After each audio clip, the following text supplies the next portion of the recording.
महानगरपालिका निवडणुकीनंतर आता महापौर पदावर मोठ्या घडामोडी सुरू आहेत.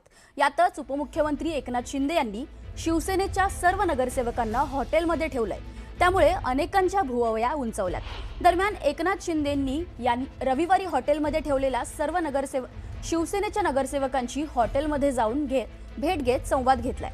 यावेळी त्यांनी निवडून आलेल्या नगरसेवकांना संधीचं सोनं करण्याचा कानमंत्र दिल्याचं स्पष्ट केलंय. दरम्यान सर्व नगरसेवकांना मुंबईतील पंचतारांकित हॉटेलमध्ये ठेवल्यावरून विरोधकांनी केलेल्या टीकेचाही त्यांनी खोचक शब्दात समाचार घेतलाय. शिवसेना घाबरणारा पक्ष नाही, शिवसेनेला लोक घाबरतात. अनेक नगरसेवक नवीन निवडून आलेत, त्यामुळे त्यांच्या ओळखी, त्यांच्याशी संवाद साधणं, एकमेकांच्या विचारांची देवाणघेवाण करणं, काम कसं करायचं, प्रस्ताव कसा मांडायचा याबाबत मार्गदर्शन केलं जातंय असं एकनाथ शिंदे म्हणाले. तसंच सगळ्यांना एकत्र ठेवल्यानं वेगळं असं काही होणार नाहीये. मला या सर्व नगरसेवकांना भेटायचं होतं असंही एकनाथ शिंदेंनी स्पष्ट केलंय. तसेच मुंबईचा महापौर हा महायुतीचाच होणार असंही पुन्हा एकदा एकनाथ शिंदेंनी स्पष्ट केलंय.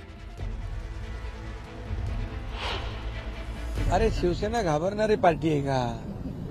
शिवसेनेला लोक घाबरतात. आणि तुम्हाला सांगतो, आम्ही नवीन निवडून आलेत नगरसेवक, नवीन एकत्र बाबा चला ओळखी पाळखी, बोलणं चालणं, एक दुसऱ्याचं विचाराचं देवाणघेवाण, बाबा काम कसं करायचं, जे जुने नगरसेवक ते प्रस्ताव कसे बनवायचे. आमचे जे जुने नगरसेवक आहेत, आमचे इथं आमच्या शीतलताई आहेत, राहुलजी आहेत,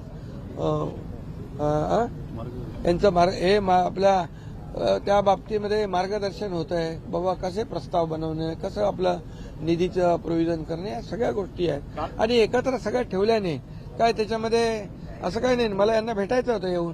खरं म्हणजे बघा, तुम्हाला सांगतो, हे आता त्यांना त्यांची भीती आहे, त्यांच्या नगरसेवक, त्यांनी त्यांचे नगरसेवक सांभाळून ठेवावे.